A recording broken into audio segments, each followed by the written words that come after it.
안녕하세요. 하루에 하나의 뉴스를 선택해서 읽어주는 원픽 뉴스입니다. 오늘의 뉴스는 5월 10일 바다식목일입니다. 4월 5일 식목일은 우리나라 국민이라면 누구나 다 알고 있는 기념일이지만 5월 10일 바다식목일은 생소하게 느껴질 수 있습니다. 바다식목일이란 바닷속 생태계의 중요성과 점차 황폐화되고 있는 해역의 심각성을 알리기 위해 해양수산부가 지난 2013년 5월 10일에 세계 최초로 지정한 기념일입니다. 해양수산부는 올해로 9회째를 맞이하는 바다식목일을 기념하기 위해 2021년 5월 10일 해양수산부와 한국수산자원공단은 부산 동부 부산항 국제여객터미널에서 제9회 바다식목일 기념식을 열었습니다. 기념식에 참여하지 못한 사람들을 위해 한국수산자원공단 홈페이지에서 체험과 동영상 등을 올려주고 있으니 아래 설명란을 클릭하시고 들어가 보시길 바랍니다. 식목일이 날로 황폐화되어가는 산림을 복원하고자 제정된 것처럼 바다식목일도 하루가 다르게 사막화 현상이 진행되고 있는 해양 생태계를 회복시키고자 마련이 되었습니다. 바다 사막화란 해조류가 병들어 죽고 바다 밑에 살아가는 생물이 감소하여 바다가 사막처럼 변하는 현상을 말합니다. 이 같은 현상이 나타나고 있는 이유는 지구온난화에 따른 수온 상승과 해양 오염 등이 주요 원인으로 꼽히고 있습니다. 바다 밑에서 사막화 현상이 나타나기 시작하면 안반이 흰색으로 보이게 되는데 해조류가 병들어 죽고 바다 밑에 살아가는 생물이 감소하여 바다가 사막처럼 변하게 됩니다. 문제는 바다 밑에서 진행되는 사막화 현상을 파악하기가 쉽지 않다는 점입니다. 육상의 산림이 황폐화되기 시작하면 바로 눈에 보이지 않기 때문에 다양한 조치를 취할 수 있지만 물 밑에서 진행되는 사막화는 쉽게 관찰되지 않아서 그 심각성을 제대로 알 수 없습니다. 바다 사막화 현상을 갯녹음이라고도 부르는데 얕은 물가 혹은 얕은 바닷가를 뜻하는 우리말인 갯과 식물의 잎이 녹아내리는 현상인 잎녹음의 녹음을 조합하여 만들어졌습니다.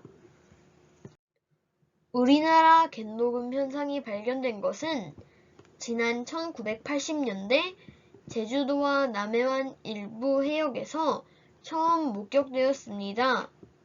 현재는 동해 북부 해안까지 여의도의 약 70배인 2만 헥타르 이상 규모로 폭넓게 나타나고 있는 상황으로서 매년 축구장 크기의 1,500배에 달하는 1,200헥타르의 수역의 갯녹음 현상이 발생하고 있습니다. 갯녹음으로 인해 다시마 같은 해조류가 사라지게 되면 청어나 멸치, 조개류 등의 해양생물이 자랄 수 없게 됩니다. 또한 물고기의 산란, 서식장이 부족해지기 때문에 먹이사슬이 깨지면서 해양 생태계가 파괴되는 최악의 상황까지 이어질 수 있습니다. 그렇다면 바다 사막화 현상, 즉 갯녹음 현상이 진행되는 것을 막으려면 어떻게 해야 할까요? 바로 바다숲을 조정하는 것입니다. 바다숲이란 다시마와 감태, 모자반 등의 해조류가 모여서 육상의 숲처럼 무성하게 자라난 해역을 가리킵니다.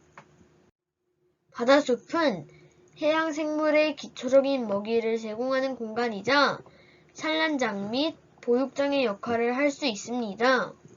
또한 광합성을 통해 산소를 생산하고 질소나 인 등의 오염물질을 정화하여 해양 생태계의 기초 생산자 역할을 합니다. 이외에도 이산화탄소를 흡수하여 온실가스를 줄이는 역할까지 담당하는데 실제로 바다로 녹아드는 온실가스의 10%를 해조류가 무성한 바다숲이 해결해준다는 연구 결과도 발표된 바 있습니다.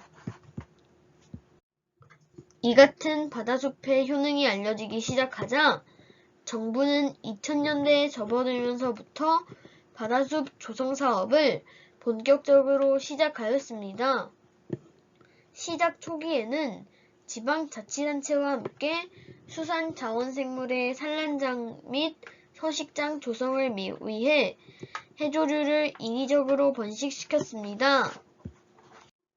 정부가 지금까지 해조류를 심어 조성한 바다숲은 여의도의 83배 크기인 24,258헥타르입니다. 이 크기는 경기도 고양시와도 맞먹습니다. 해양수산부는 2030년까지 54,000헥타르를 바다숲으로 만들 계획입니다. 해양수산부 관계자는 바다숲 사업을 진행하면서 식목일처럼 전 국민이 참여하여 함께할 수 있는 캠페인이 필요하다는 것을 절감했다라고 말하며 그 결과로 바다식목일이 탄생하게 되었다고 밝혔습니다. 이상 원픽 뉴스였습니다. 끝까지 들어주셔서 감사합니다.